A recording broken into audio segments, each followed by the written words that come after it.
Hi. A short while ago, I made a video on the hierarchy of Elder Dragons in Monster Hunter. In it, I briefly described the official classifications that the lore of the series has given us to group Elder Dragons into tiers of power or function.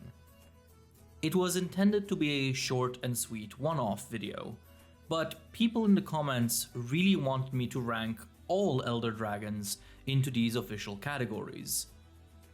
I don't do power scaling generally, it's just not really my thing, but since you all seem to be interested in it, I decided to give it a go. So if you see this video and think, who asked? The answer is you, dear viewer. You asked for this. So here are the 4 tiers of Elder Dragons. For more detailed information on these levels, feel free to watch the previous video, but here's the quick gist of it. Grade 1 is simply Elder Dragon, and includes every Elder Dragon that is part of this monster class, defined by their often hexapod body builds and ability to severely disrupt and damage ecosystems. Additional grades are then added onto monsters that qualify for them. Grade 2 are the Super Elder Dragons, which are Elder Dragons that are strong enough to battle and subjugate other, lesser dragons. Grade 3 are the Calamity Elder Dragons, which are Elder Dragons that are often gigantic, have weird body shapes, and impact the environment in more profound ways than just destruction, by, for example, disrupting the natural food chain. Please note that this is not the same term as Calamitous Elder Dragons, introduced in Monster Hunter Stories 3. That is, as far as I can tell, purely a gameplay term. Finally, Grade 4 are the Catastrophic Elder Dragons, which wield unrivaled power that is capable of threatening vast areas and entire regions of the world at once. I have to stress, however, that all of this is really vague. No lore book ever just includes a neat definition, but instead just drops words like Super Elder Dragon and then points at a monster and says, you know, like that guy. Due to this, we have to reverse engineer a lot of these qualifications based on which monsters are confirmed to be in which category. So let's just add them now. As you can see, Grade 2's official members are Runa Nergigante, Namiel, and Velkhana, while Grade 3 officially includes Ibushi, Narwa, Amatsu, and Geismagorm. Grade 4's official lineup meanwhile consists of Alatreon, Safi'jiiva, Fatalis and his cousins, and Dire Miralis. You might notice that Grade 1 is empty. That is because it technically includes every dragon, so this one will be a waste bin for all the Elder Dragons that do not qualify for any of the higher grades. Anyway, that's enough preamble, time to get power scaling, I guess. Just keep in mind that even though I base all of my arguments on official information, this is all just speculation, and I am not the ultimate authority on this at all. Starting from the earliest games, we have to rank Kirin and Laoshan Lung. Looking at Kirin's official appearances across the series, it never seems to actually cause that much destruction, all things considered. Hunter's Encyclopedia 2 states that it can affect the weather whenever it appears, which is what caused it to be classified as an Elder Dragon. But a thunderstorm is not the end of the world, so it probably is neither Grade 4 or 3. I also don't think it fits into Grade 2, due to it being prey to the Rajang's maturity ritual. If the Kirin is subjugated by a non-dragon with such regularity that it is a routine part of the Rajang's ecology, then I don't really see it being a Super Elder Dragon. Thus, I think Kirin and its subspecies Orochi Kirin belong in Grade 1. They are plain old Elder Dragons. Laoshan Lung, meanwhile, is a little more complicated. At first glance, it looks like it should be a Calamity Dragon, It is huge and oddly shaped after all. But due to Lao's passive nature, it's hard to really evaluate the impact it can have on an environment. That being said, it is still a massive creature that periodically wanders around and tramples ecosystems, to the point that one species, humans, have developed specialized fortresses to fend it off. That does sound to me like it fulfills the requirement for a profound ecological impact, thus qualifying Lao as a calamity dragon in Grade 3. Moving on to Generation 2, we have to rank the Elder Trio, Chameleos, Teostra, and Kushala Daora. Seeing as all three of them sport the typical Elder Dragon body plan, I don't think they would be Grade 3, and I certainly don't see any reason to put them on par with Fatalis in Grade 4. That leaves us with one question. Are they Super Elder Dragons or not? Or, in other words, can these monsters stand up to Ruin Energigante, or do they fall to its power? Let's just make this easy on ourselves. Both of them lose a turf war against Ruin Energigante, and in Monster Hunter World The Official Complete Works, they are both stated to be prey to regular Nergigante. Thus, I think it's pretty clear that they belong in Grade 1, as they probably can't tussle with the big boys in Grade 2. I will also place Chameleos here, as it is part of the 2nd gen trio and displays powers roughly on par with the other two. Oh, and Lunastra, because she's just a female Teostra. Rusted Kushala probably also goes here, although it is mentioned that in this variant state, this dragon is much more aggressive and violent than usual. I wouldn't expect this increase in ferociousness to allow it to reach Grade 2, but hey, maybe you disagree. Next we have Yamatsukami, who immediately feels like it should be considered a calamity dragon. It certainly is giant and oddly shaped, after all. But moreover, the fact that Yama essentially cultivates a unique ecosystem on and in its body, including mutated thunderbugs that greatly outclass regular individuals, certainly feels like the kind of profound, unusual ecological disruption that seems to be associated with this class. In addition, a Yamatsukami is said to land in certain regions and rest for ages, only to fly off and uproot the area in the process. With all of this in mind, I believe Yamatsukami should be considered a Grade 3 Elder Dragon, a Calamity Dragon. Now, most of the Elder Dragons from the 3rd generation games are actually already classified for us, so we really only have 2 dragons to figure out. Frankly, Cedius and its golden subspecies are dead ringers to me for Grade 3. Again, size and shape are there, and they are specifically said to cause anomalies in fish behavior, earthquakes, and tsunamis, according to Hunter's Encyclopedia 3. So I really don't see any reason to put them anywhere other than the Calamity Dragon category. The same pretty much applies to Gen Moran and its Midnight subspecies. Again, the impact they have on their environments is not mere destruction or domination, but specifically causing the sandstorm seasons and all the associated ecological changes. Combined with, once again, their size and bizarre shape, these desert behemoths definitely feel most at home in Grade 3, in my opinion. Entering the 4th generation of the series, things start to get interesting. Well, eventually. First, we gotta throw Dara and Moran into Grade 3 together with Jen. If you know of anything that meaningfully distinguishes these two, let me know, but on my ranking, they go together. Anyway, Shagaru Magala, what do we do with you? You might be tempted to rank it within the first 2 grades, but honestly, I think Shagaru belongs in the Calamity Dragon category specifically because of the Frenzy virus.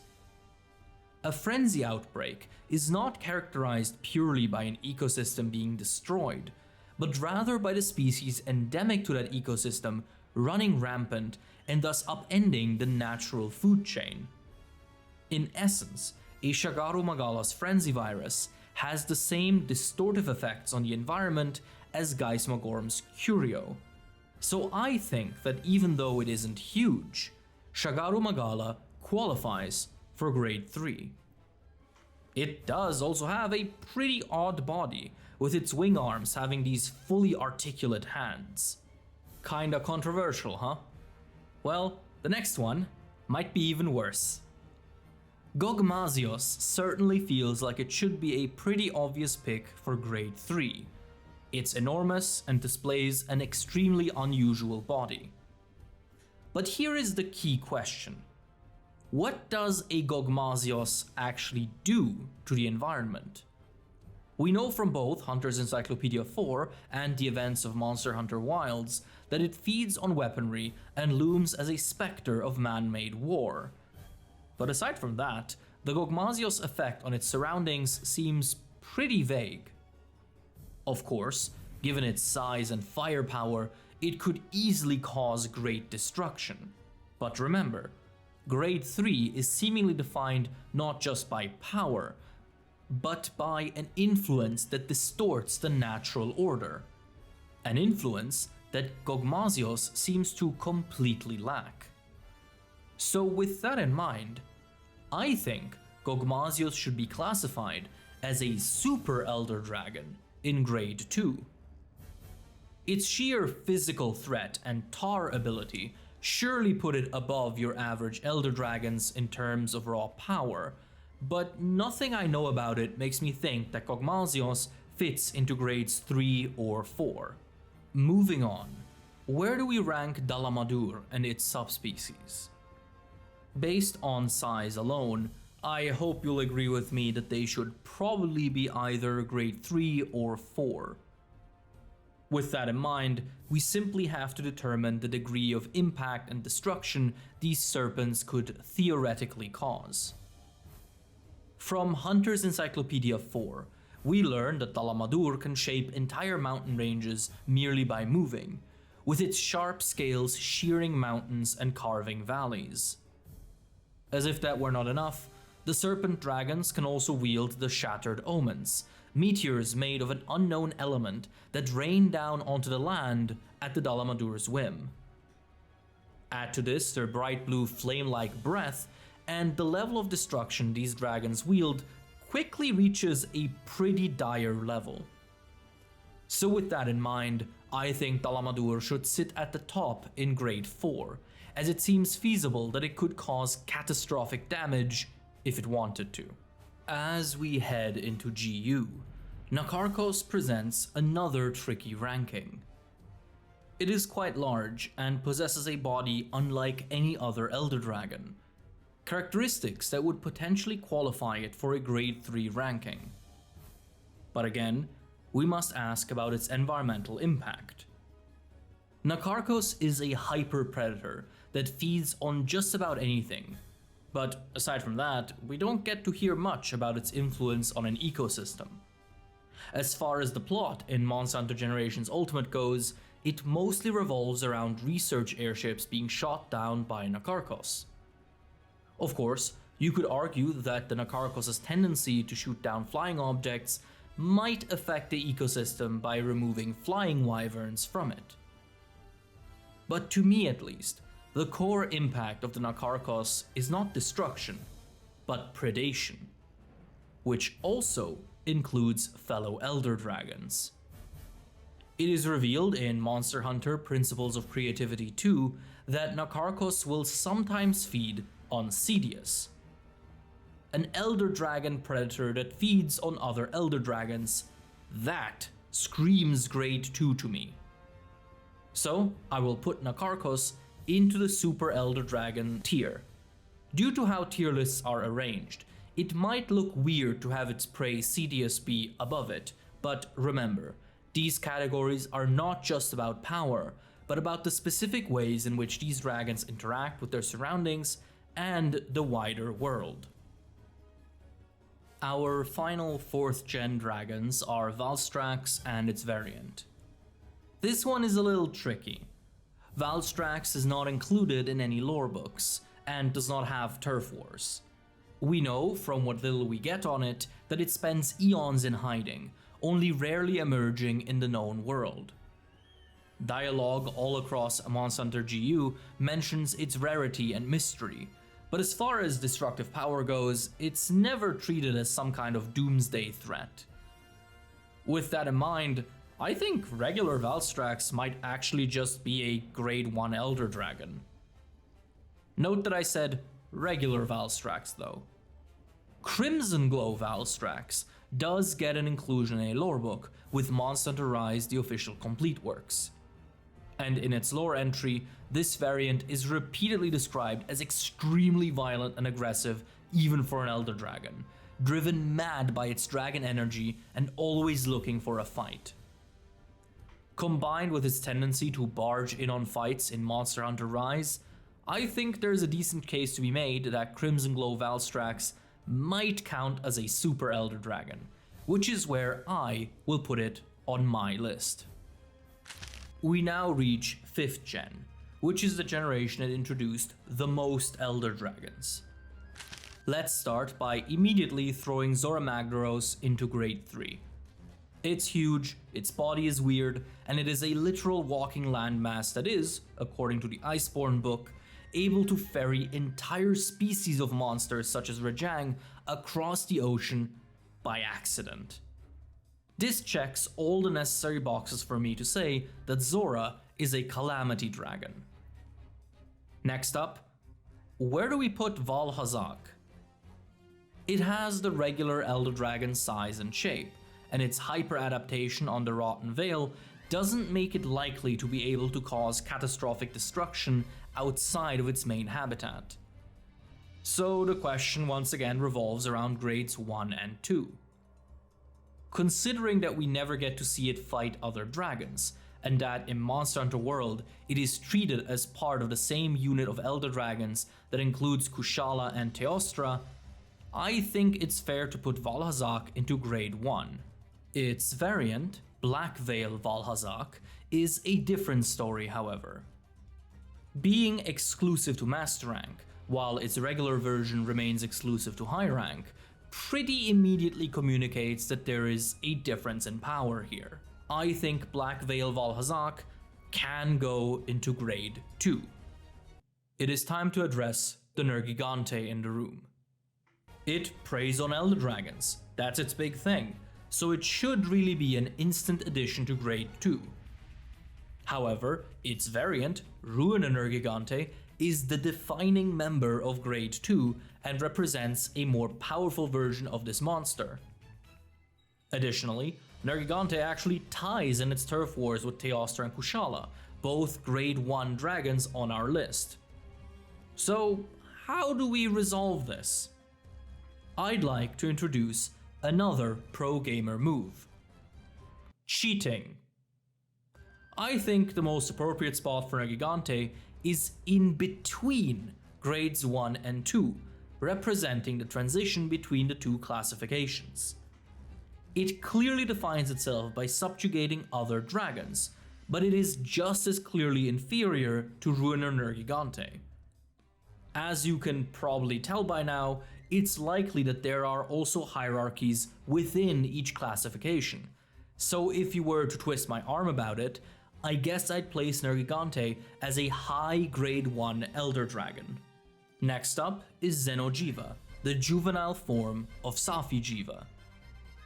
As its mature form is all the way up in grade 4, one might be tempted to just slap Xeno in there as well. And well, yeah, that's what I'm gonna do. The World Lorebook describes it as being destructive on instinct, identifying all living creatures as enemies. This kind of malice certainly evokes the image of some of the other members of grade 4. But more crucially, let's remember Xeno'jiiva's actual impact on the world. Its ability to compel the movements of Elder Dragons by accelerating the Elder Crossing is a profound distortion of the natural world, and if you wanted to, you could count all destruction caused by the migrating dragons as the effects of Xeno'jiva.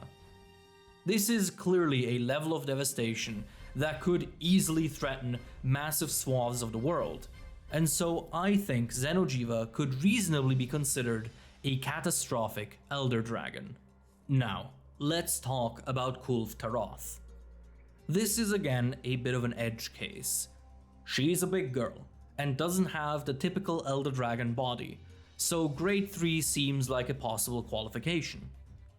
From the World Lore book, we learn that Kulve Taroth has essentially created an entirely novel underground ecosystem through its golden sheddings, giving rise to entire food chains of species revolving around her presence. Does that qualify as the profound, unusual impact that calamity dragons seem to be defined by? I think it does, but you might disagree. For this list though, I will be putting Kulve Taroth into grade 3. To close off Monster Hunter World and Iceborne, we have to rank Shara Ishvalda. Intuition tells me grade 3, for the usual reasons. It's massive, has an unusual shape, and exerts a unique pressure onto the ecosystem, with its song causing monsters to migrate and behave in unusual ways. Its ability to burrow through the veins of the earth and alter the shape of entire islands certainly also fits with the image of a calamity dragon. I could also see an argument to be made for it being grade 4, as its distortion of monster behavior is not unlike Xeno'jiva's acceleration of the Elder Crossing. But Xeno targeted other elder dragons in particular, while Shara's song mostly affects regular monsters, thus being closer to something like the Frenzy virus in terms to ecological impact. Thus, I think Shara Ishvalda ought to be classified as a calamity dragon. We now move on to Monster Hunter Rise, where our first task is to classify Malzeno and its variant. Malzeno shares a unique relationship with Geismagorm, having hijacked some of the latter's parasitic curio to achieve the form we encounter during Sunbreak. So it would be fair to say that a core aspect of Malzeno is its ability and willingness to oppose another Elder Dragon, which certainly smells like grade 2 to me. The Sunbreak lorebook seals the deal here. Haunting of the Sun, page 344, includes a graphic illustrating Malzeno and Geismagorm's history, and it states, in no uncertain terms, that Malzeno injured Geismagorm so badly that it retreated underground and spent centuries recovering. This is a significant enough feat to justify putting regular Malzeno into the Super Elder Dragon category. This is also where I would put Primordial Malzeno. It is stronger than its regular version, and in addition wins a turf war against Velkhana, a confirmed Super Elder Dragon. Thus, both belong in grade 2, as they sport the typical Elder Dragon body shape, but are strong enough to subjugate other Elder Dragons. And here you have it, my ranking of all core series Elder Dragons based on the official hierarchy of the Monster Hunter series. That's right, we are done. 6th Gen has so far not introduced a single new Elder Dragon after all, since Zoshia is classified as a construct, not a dragon. I want to stress that this is just my take on this, so please don't use it to shut down healthy discussion among other community members. I am just one guy, and I don't want my words to hinder people from expressing themselves creatively. But anyway, I hope you enjoyed this very rare power scaling video from me.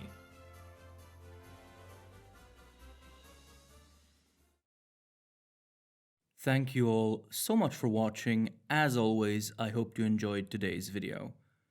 As usual, I would like to extend special thank yous to everyone who supports the channel monetarily, either on Patreon or through YouTube channel memberships.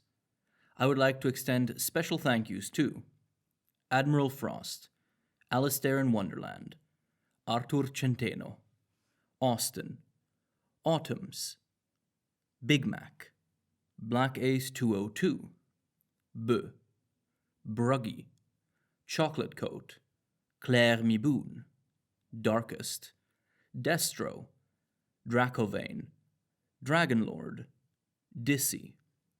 Echo, but evil. Ethan Toombs. Theopuz. Glitch NPC. Grüße an Mama. Harpier. Hellbug Hunter. Hutsan. I'm just happy to be here. Iron Camel. It's Robin now. Jacob Coleman. Joey Tribby 58. Jonathan Ginsberg. Magenta. Carl the Crab. Kelly Barnett. Kogath. Lieferdienst. Logan Bilodeau. Lone Strider. Lufish. M1 Have 1 2. Macaroni Leviathan. Makamawi. Makot 02. Matt Hat 124. Meta Defiance. Mr. Pyramid. Molly Mockery. Muhammad Avdol. My Name Gone. Nico Soleil. Nils Schlatter. Noah Schanz. Oakwood Tree. Paige Gandalf Soda. Pancake Pappy. Person 212. Precum King. Punonym. Quali. Quixotic Metroid 906. Rambling Robin. Raspberry. Regal Eagle. Resident Neko Arc. Wronger 97. Rose. Ryan Hook. Skiba. Shebo. Silly Wizard 97. Siragon. Sir Newt. Soruka. Spark Drake. Tactywolf. The Alchemist. The Iciest Man Alive. The Dollarfish. 3 Palicos in a Trench Coat. Tigrex Chutoy. Tsuki Midnight Boshi. Unk with Good Puss. Uthduna is an Octopus. Vulgar Beast. Wandering Soul. Wolf of Time. Zaffi. Dino Garcia. Zai Bandit. Zion H.V. Augenson. And Kuroneko. Thank you again, everyone. I'll see you next time.